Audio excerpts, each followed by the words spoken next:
welcome to our second information webinar for the Beanstalk Venture Studio and our first program focused on drought and climate resilience. Hi, my name's Nat. I am the operations lead for the Venture Studio. I'm thrilled to have you here today. And again, if perhaps you did join our first webinar earlier this month, thanks so much for coming back. We are preparing to onboard our first cohort of innovators with ideas and IP that could transform the way farmers and land managers live with drought here in Australia and around the world. We've received dozens of registrations from excited participants, and we've also received many questions about what we mean when we're talking about innovators and co-founders in the context of Drought Venture Studio. The purpose of today is to introduce some new faces in the Drought Venture Studio team. We'll talk through our vision for the new innovators and leaders that we believe will be needed to grow the next wave of drought resilient startups to take on the world. We'll also cover a few new questions that have been received in recent weeks and take on any other questions from folks on the line. So some housekeeping before we begin. We have someone in our team moderating the Q&A function. So if you submit a question, we'll respond either on our website FAQs or to someone on our team at the end who will be able to answer. One thing we have learned is that in somewhat classic fashion, Microsoft Teams can be a little janky when we want to use the Q&A function. We find it works best in the Teams app, and sometimes it isn't as great when you're watching from the browser. So if you are having trouble with posting a question, try it from the Teams app, please. This is our second information webinar, and we are recording it for later use during our campaign. So that's why we've switched off your cameras for today. So you can please expect to receive an email from us in the coming days with the recording and information on next steps. As we are wrapping up today, if you feel like you still have questions for the team, we'll finish off with the best contact details for you to speak with someone else here before submitting an application. So before we begin, I'd like to acknowledge the traditional custodians of the land on which this webinar is being broadcast. I pay my respects to their elders, past, present and emerging, and extend that respect to all Aboriginal and Torres Strait Islanders people joining us today. We recognise that First Nations communities around the country have an enduring connection to the land, water and culture, and that the oral histories passed down about drought can deeply inform the way that we all understand and more effectively manage landscapes across Australia. I'd also like to thank our partners at the Australian Federal Government, DAF. Our Venture Studio, focused on drought and climate resilience, is made possible by the support and funding we have received from the Future Drought Fund as part of their Drought Resilience Commercialisation Initiative. This collaboration has made our first Drought Venture Studio possible, and we are deeply grateful for this partnership and commitment to developing innovative solutions to tackle drought and ensure a resilient future for Australian agriculture. So the agenda. In terms of what you can expect from today's webinar, we're looking to clarify some key ideas behind our Venture Studio and approach to creating new ventures with innovators and co-founders. We're going to go through a quick update on the Beanstalk Venture Studio and the status of our current open expressions of interest. You'll meet our great friend and senior venture builder, Justin McMurray. He's going to discuss what we mean when we're talking about innovators. And finally, we're going to jump into a short Q&A before wrapping up with our next steps. So who's on the call with me today? Who are you going to meet? Marcus Agnew. For those who joined our webinar earlier this month, Marcus facilitated that. So Marcus is back today. He's our head of the Venture Studio, and he's going to talk through what the Drought Venture Studio is, what it is here to achieve, and the status of our latest expression of interest. You'll also meet Justin McMurray. Justin's our senior venture builder here at the studio, and we're incredibly excited to have him along. Online as well, we've got Caleb Connor. He is working to capture your questions during the session, and he'll direct me a little later during our FAQs. So if you do want to submit a question, please use the Q&A function. Throw your questions in, and we'll get to that at the end of the presentation. Okay, so now I'm going to hand over to Marcus, our head of studio, to talk through our model, our open expressions of interest, and the key dates for the coming weeks. But before we launch into the content today, Marcus, do you want to just tell us a little bit about yourself and what brought you to the Drought Venture Studio? Absolutely. Thanks for the intro, Nat. So I joined Beanstalk AgTech to lead the Venture Studio earlier this year, but I've known Beanstalk and the team for the last 5 years or so. I have been working for the last 5 years in AgTech, helping to lead the corporate venture capital efforts for a agribusiness player. Prior to that, I'd spent some time consulting as a management consultant to agribusiness companies in Australia. And in my distant past, I was one of the co-founders of the Oxford Seed Fund. Fantastic, very impressive. So Marcus, what is a Drought Venture Studio? So the Drought Venture Studio is funded by the Australian Government's Future Drought Fund. And really the idea of this initiative is to help commercialise promising early stage technologies that could help Australian agriculture improve its resilience to the impact of drought and climate change that we know is continuing and will have greater and greater impacts as the challenges of climate change play out. Thank you. Can you share a little bit more about what a venture studio actually is? Like, what is the methodology that you use to create new companies, and what should people watching on this webinar know about why it's different to anything else they may have seen already? Yeah, sure, Nat. And I think the term venture studio is maybe less well known than some of the other terms like incubators or accelerators that are out there. So good that we dive into that at the outset. So really, a venture studio is a structure or methodology that creates and builds multiple startups at the same time. And it's very hands-on in that process. This contrasts with accelerator programs, which help cohorts of startups to grow and scale, and tends to be more hands-off. And the startups that tend to be involved in accelerators are maybe a little bit more advanced than some of the ones that we're talking about for our program. Venture studios typically have a team of experienced venture builders who work together with innovators to create and launch new startups, leveraging different skill sets and capabilities of the team. In our case, we have a team of experienced ex-founders and agtech entrepreneurs who can help to get your ideas off the ground. And Justin will go into the team detail in a little bit later. But essentially, we've got experience across digital, plant biology, a whole bunch of sectors that really coming together, we can support whatever idea you have to launch it into the agtech space. We also have relationships with investors, agribusiness corporates, and others that will be fundamental to help commercializing an early stage technology and launching it into the world. One of the key reasons why venture studios are becoming more popular is that they allow for a more efficient and effective startup creation process. By working on multiple startups at the same time, venture studios can leverage the expertise and resources to create and launch new businesses more quickly and cost effectively.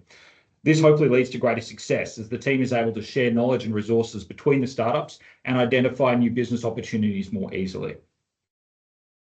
Okay, so outside of what you'll do day to day with the studio, in the long run, what are you hoping to achieve?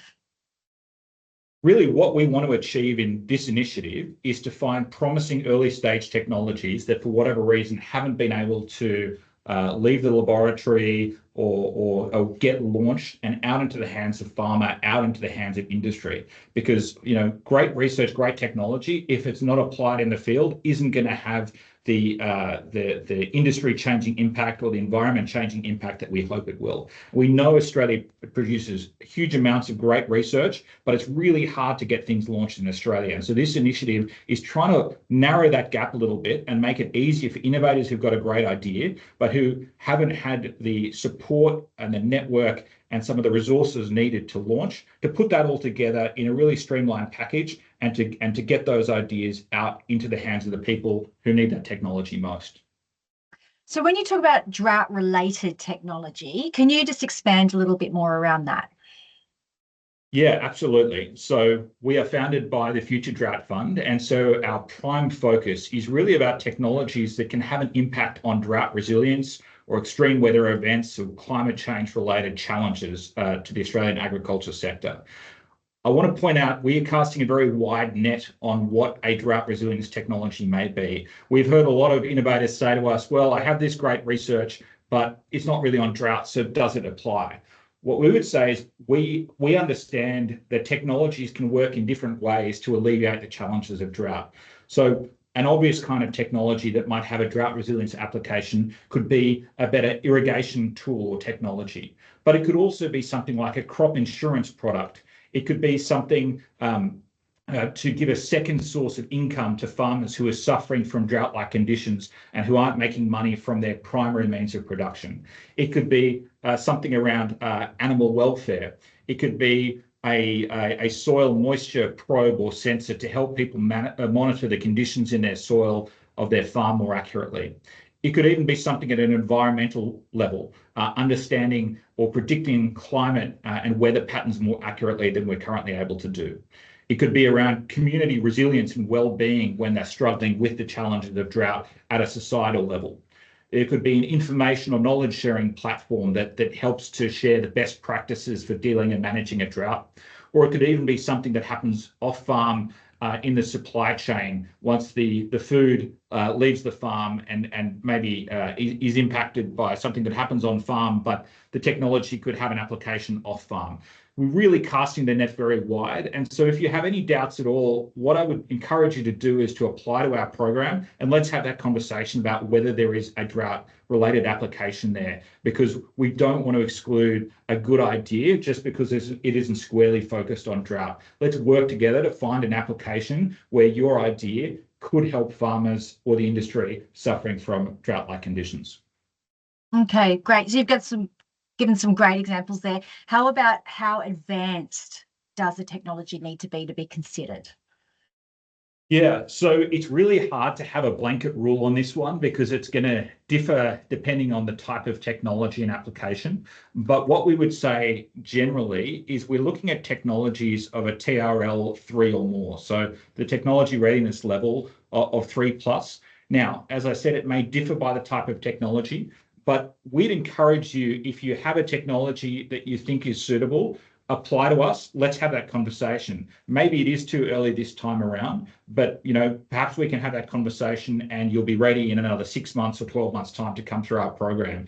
If you have any doubt, apply and we can advise you on whether we think the technology is at the level where it's going to benefit from participation in this program. How do I apply, Marcus?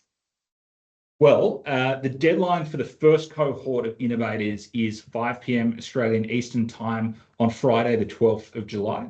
That being said, we highly encourage applications to be submitted by this Friday, so 5 p.m. Friday, the 28th of June.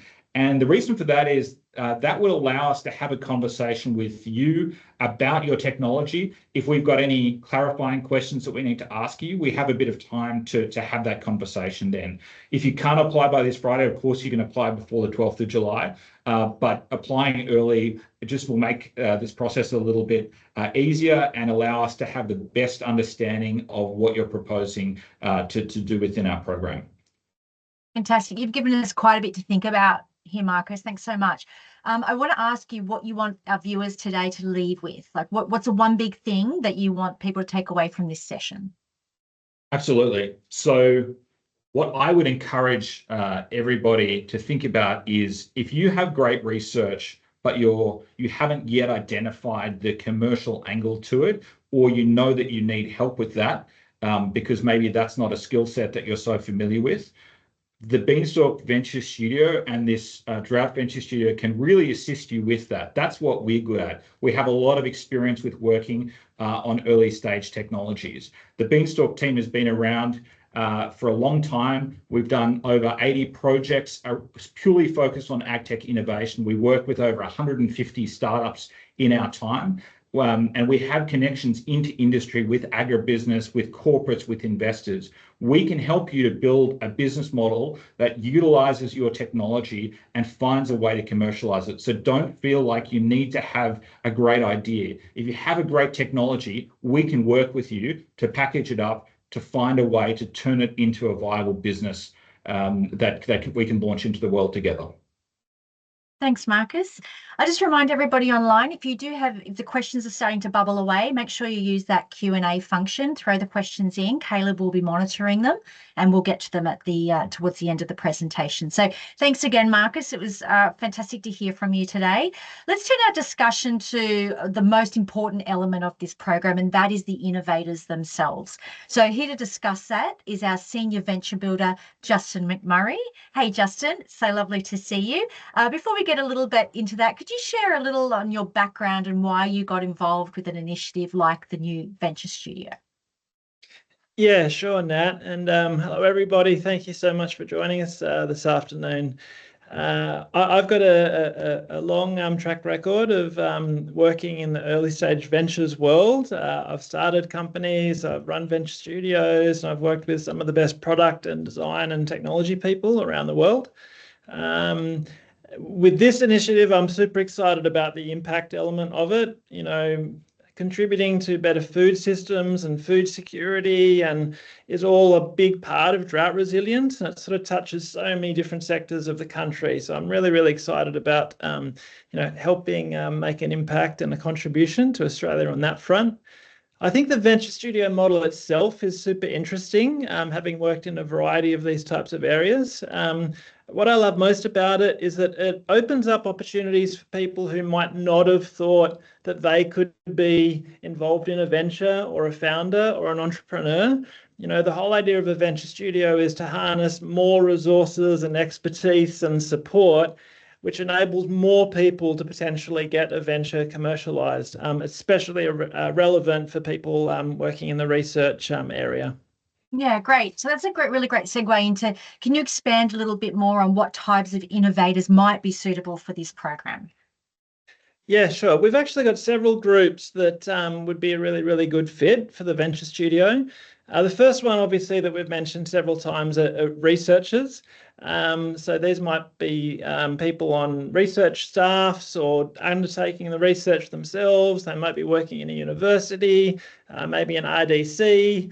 They might be in a faculty or a department like biology or technology or agriculture or economics. Like there's a whole range of research areas that are possibilities within those types of institutions. And so those types of people who would really, really love to maybe see their innovation get from the lab to the land, really the sort of the perfect first type of group that we'd love to work more and more with. The second obvious ones are just entrepreneurs and really early stage startups. I know I've crossed paths with lots of people who might not have had ag tech as number one on their list, but they might have been working in climate tech, or they might have been working in energy, or they might be working in advanced robotics or AI and machine learning. There's huge types of applications for that technology into the ag sector where you can have a really, really good impact. And certainly the Venture Studio would be really, really well suited to an early stage entrepreneur who wants to come in and get some exposure and access to producers and farmers and folk across the sector. And the last group that we'd love to see a few more applications from are farmers themselves, like primary producers or people who work in the industry. They might be an agronomist, or they might be an agribusiness executive, or just an innovator in this area who might have been tinkering away on a little proof of concept on their farm, and they think there's something really interesting to come out of it. They might not know the first thing about building a venture or technology roadmaps or some of those commercialization elements. We'd love to see some more of those hands-on people come in. So that would be the third group that would be really, really perfect for our program. Okay, cool. So maybe just, can you just talk a little bit about how and the approach to building ventures, and how has this program been set up? Yeah, sure. I'm sure a lot of people on the webinar have read some of the information on the website. And so I'll just sort of break it down into the two distinct phases that we're focused on for the Venture Studio. So the first phase one, is really a time to focus on how to validate ideas and flesh out a commercial plan. So it's really sort of the first step. And that first phase is a 90-day program. And it's cohort based. So we'll be selecting 24 innovators to take part in that. So it's just a 3-month program. and there's a whole bunch of features to that program that I'll walk through now. Firstly, we'll be running weekly learning modules focused on one particular area of commercialization. That might be a go-to-market strategy, or that might be around IP protection, or it might be about fundraising, or it might be about customers and research, or problem validation, or product roadmaps. Like, there's lots and lots of jigsaw pieces that go into commercialization, and we'll take all the innovators through a very, very structured process to help them skill up and understand a lot of those elements. More than just generalized learning, though, is that we'll have these dedicated one-on-one sessions with a venture builder from our team. So every single innovator as part of that cohort will get dedicated one-on-one time with their venture builder, an hour and a half a week, to help guide them and talk through the bespoke requirements of their innovation. You know, maybe there's something that's got lots and lots of IP considerations, and that requires a huge amount of focus to untangle and work through. Someone else might want to be more focused on customer discovery and research. Someone else might want to think about the technology and feasibility. There's no one size fits all for early stage ventures. And this is the critical thing about the first phase of our program, is that we can offer a more bespoke approach. The other thing that's kind of implicit in a lot of that work is that we'll be taking people through a lot of pitching practice, especially if you're unfamiliar with pitching or talking about your venture.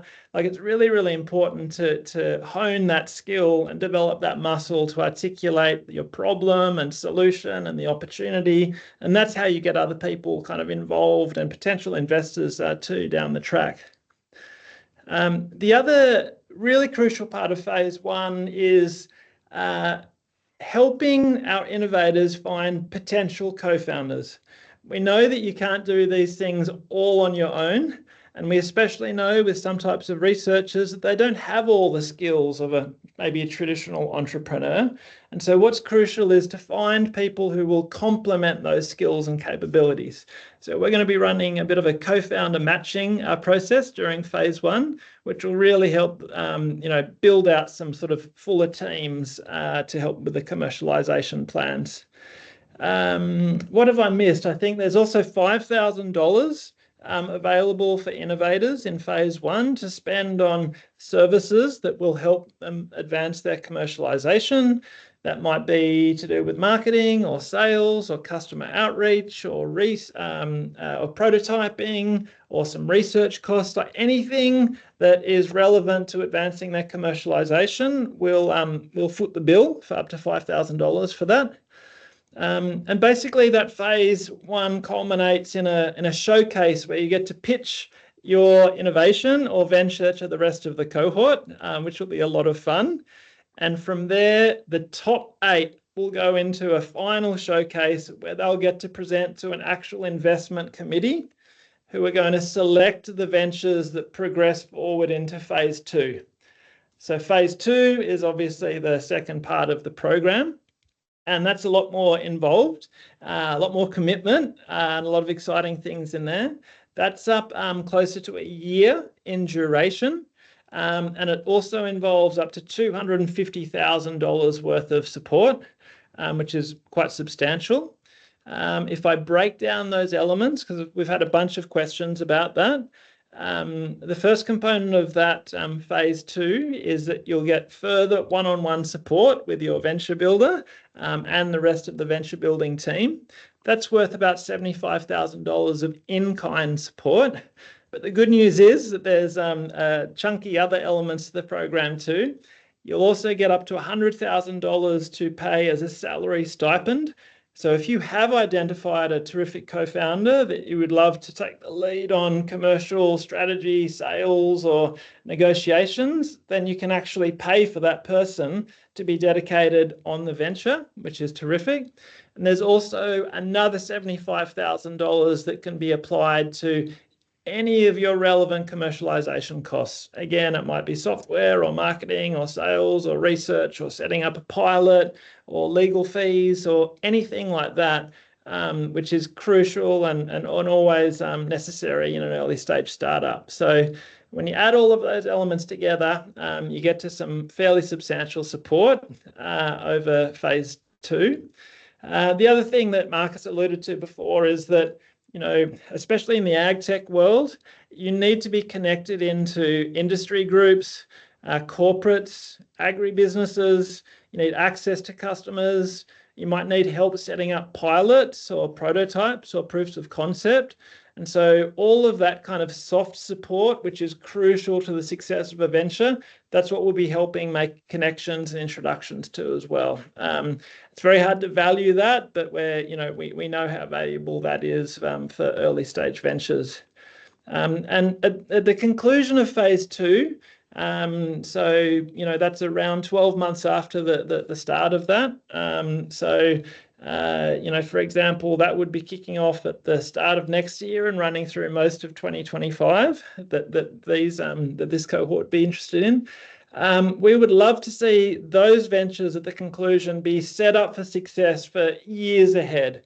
That might be funding from venture capital, or it might be a customer or revenue agreement that's been set up, or it might be a paid trial, or it might be a more significant grant if that's more of a deep tech or biotech opportunity.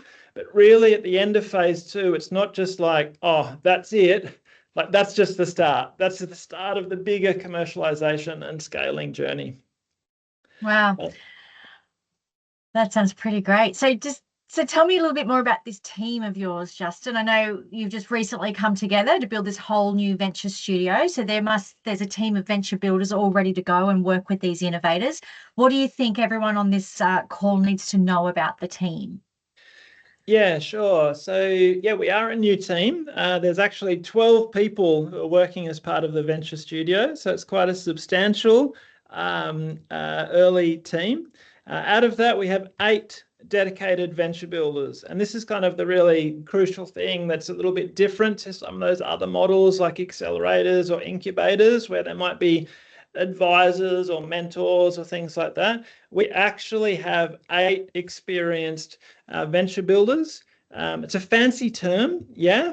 Most of them are entrepreneurs or founders or product leads or technologists or operators, chief of staff, like people who have had hands-on experience with early stage ventures. Most people have started their own company more than once, and everyone has been in the trenches with early stage problems like how do you find customers? How do you match up your technology to the market? Oh my God, where are we going to get our next fundraising round from? The million sorts of problems that you encounter. One of the people on our team will surely have encountered it before. So it's a very, very diverse group of people, product skills, technology skills, design skills, science skills, fundraising experience. Like we've got a really, really good mix of people that are looking forward to working on some really exciting ventures. Great. We've got a couple of questions coming through the Q&A. Thanks so much. Please, if you've got questions, load them into that function. I'm going to hand over to Caleb shortly and we'll go through those questions. Justin, you've mentioned co-founders a few times on this call already. What do you mean when you bring this up? Yes, good question. And I've got a couple of questions about that as well. So we've got sort of this relationship between innovators and co-founders, and that's why we've designed the program in the way that we have, is that it always takes more than just one person to build a successful venture.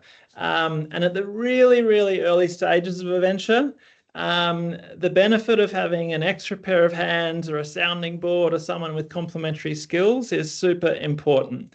So what we've baked into phase 1 is matching up a pool of potential co-founders with the innovators who are running and driving or have the IP or innovation or solution that they're steering. So we're running a separate recruitment campaign. So you might hear about that and see some of the communications about that. We've got a separate recruitment campaign to pull together some really, really terrific potential co-founders. They're likely to be more experts in commercial strategy, business, sales, fundraising, some of those things that we expect to complement some of the early stage innovators and researchers who might have more technical or category expertise. So what we'd love to see is through phase one, innovators finding one or two people who seem like they're really, really good fits and who they would love to be part of the team ongoing. So we're calling that term a co-founder, just because it's the best term that we've got. And how those relationships work is something that we'll work out with the venture building team. Sounds great. Wow, you've given us a lot to think about. Thanks so much, Justin, and thanks so much as well, Marcus. We're going to jump over to the questions now. So if you do have a question for the team, as I've said, please pop it in the Q&A function. In the meantime, my colleague Caleb, as he's got a couple of questions that have come through. So Caleb, I'll throw to you and we can talk through the questions. Thank you. We can. Thanks, Nat, and Justin and Marcus and everyone who's been very active in Q&A. So we've got a few questions. We'll try and cover the questions that have come through from John and Edward and Craig. Let's start with the question that Edward sent through. Edward wrote, "You touched on the stage of a startup. We are a few months off MVP. Is that too late? Are you only looking for early stage startup?" I might throw that to Justin to speak to. Yes. Short answer is it depends, but I would expect that would still be a good stage. I mean, like what would be too late might be, product in market, revenue flowing, investment already sourced. But if you've been in the stage of concepting or prototyping, or you're in the early stages of building an MVP, or it's starting to take shape, then that would actually be a really, really good time for the venture studio. So good. Thanks, Justin. Let's go to John. I think John is wanting to clarify maybe the steps that we will take after having received an application. He writes that Marcus spoke about having a conversation with applicants. Does that mean if we've already applied, we should have been contacted to discuss this? And how do we know if you need more information or not? Maybe Marcus, do you want to clarify the next steps that people who have applied can expect based on the deadlines that we've outlined and what the process is going forward? Absolutely. And thank you for the question, John. So nobody will have been contacted by us yet if they've submitted an application. What we're asking for is if people submit an application before 5 p.m. this Friday, then we will reach out over the coming weeks to offer an opportunity for the applicants to speak with our venture building team. There'll be some windows given, and then you'll have that opportunity to speak with us. And in the course of that conversation, if we have any questions, we will ask you about what further information or clarifications may be needed. So nobody will have been contacted yet, but if you do get your application in by this Friday, then you will have that opportunity to speak with the venture building team. If you submit after this Friday, we can't guarantee that we'll be able to arrange a slot for that conversation to take place. So again, strong incentive to apply early. It sounds like you have already applied, so you should expect to get an email from us over the coming fortnight after this Friday, and we'll arrange a time to speak with you and to go into your application a little bit more depth and to ask any clarifying questions that might be required. So good. Thanks, Marcus. And the questions are coming through thick and fast, which is both a dream and maybe we don't have time for everything, but we're going to get there. So Craig asked a great question earlier. Craig said that when we made reference to technology, could we advise on the parameters for this requirement? And he clarified by saying that his company has an innovation path for drought resilience, incorporating the application of a soil stability product in combination with the physical soil profiling process. Is this the kind of thing that we still think is appropriate for the Drought Venture Studio? I could raffle this off between you, but I might go with Justin for now. It sounds like it would be, for sure. And that would be worth sort of a deeper conversation. So the way we see it is that, if there are sort of fast moving innovations, like that might be more of a software driven thing or an algorithm or, kind of a SaaS-based system, really, really early stage is absolutely fine. If it's a more sophisticated, in-depth kind of solution that might require complex hardware or sensors or biotech or deep tech. We understand that the timelines for them are much longer, sometimes multi-years. So with those types of slower moving technologies, we're more open to bringing them on if they're slightly later stage. So certainly it sounds like that's right in the sweet spot of our remit around drought, like directly. And yeah, I'd be very surprised if there wasn't a potentially good fit. So hopefully that application is in, and then we'll be in touch next week to talk through it. And if I may jump in there as well, I think Justin said it really well. If it's anything to do with topsoil retention, we know that that is a massive issue in drought conditions, topsoil being blown away. So it sounds like your technology would definitely fit within the definition of drought resilience. I think Justin's answered the question well about the stage of the technology, but I would definitely encourage you to apply, because it does sound like it's squarely within the remit of what our program is considering. Great. Thank you, team. And for reference as well, for everyone who's submitting a question, whether we get to it or not today, we will make sure that this is updated on our website and that we are in touch, just so that you have the information after this webinar. Someone has posted a question. It's almost like we could have written it ourselves, but I promise we didn't. That says, apart from the aspect of not taking equity, how is this program different to other accelerator type programs? I'm going to hand this to Marcus to answer. Yeah, and I'll give my response, and then Justin can weigh in with his response too. So, the question has given part of the answer. So yes, there's no fees associated with participating in this program, and we don't take any equity. It's entirely non-dilutive. So that makes us different to many of the other programs out there to begin with. I think the second thing is, we are a venture studio that is focused purely on ag tech. We aren't a venture team that sort of focuses on many sectors. So the experience of the team has a laser-like focus on ag, and in this instance on drought and drought resilience specifically. As part of this program, we're reaching out into the industry to form partnerships with producers that have a real interest in putting in place technology to make themselves less impacted by drought. We're reaching out to the 8 drought hubs that are spread across Australia that have connections into producers and farmers and understand some of the challenges that industry subsectors face. We're working with investors who have an interest in climate change impact and so on, who may want to invest in some of the ventures that are coming through this program. So all of these things mean that this program is really uniquely placed and positioned within Australia to focus on the commercialisation of drought resilience technology.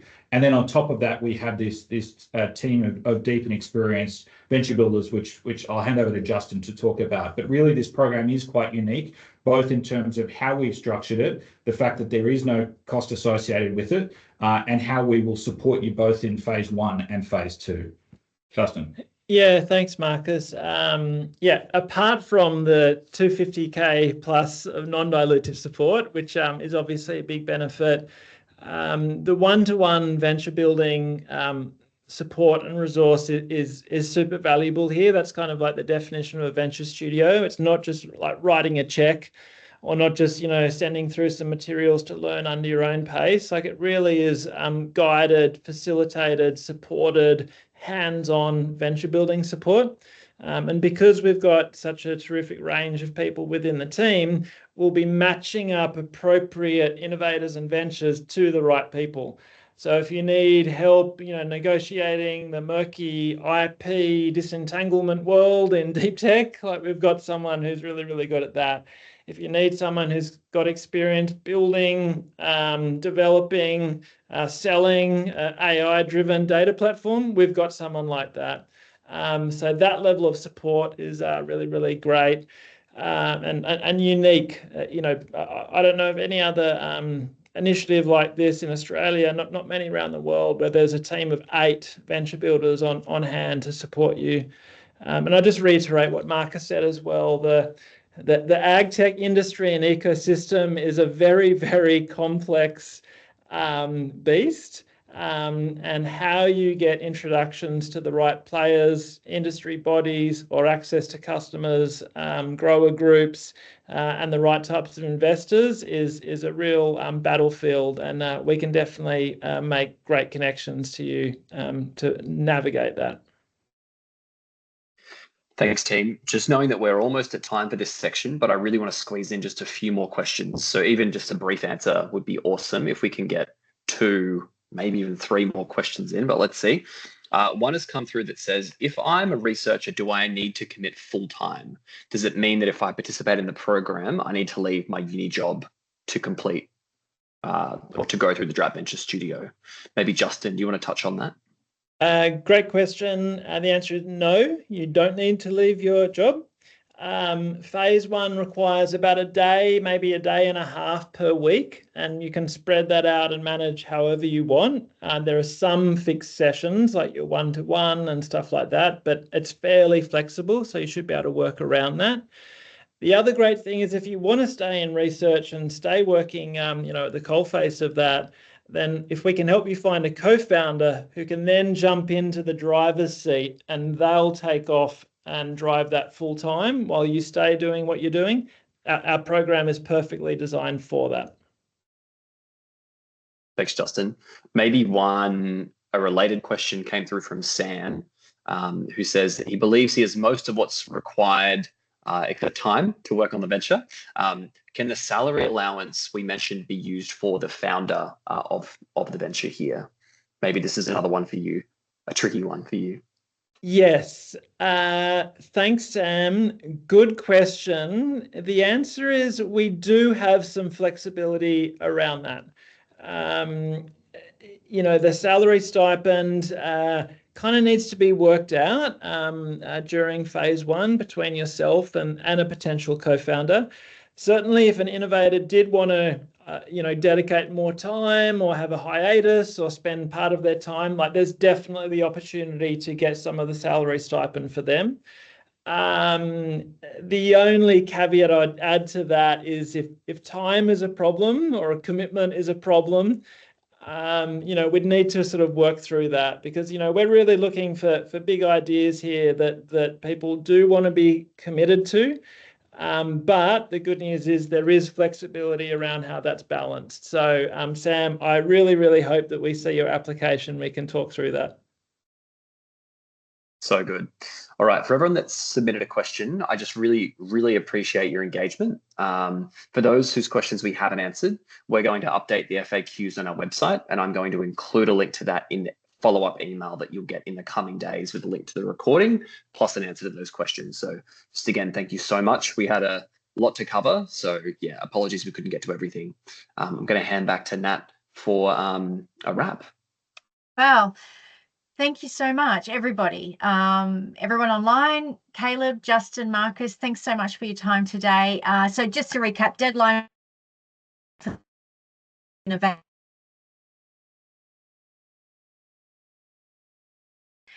We strongly encourage applications by 5 p.m.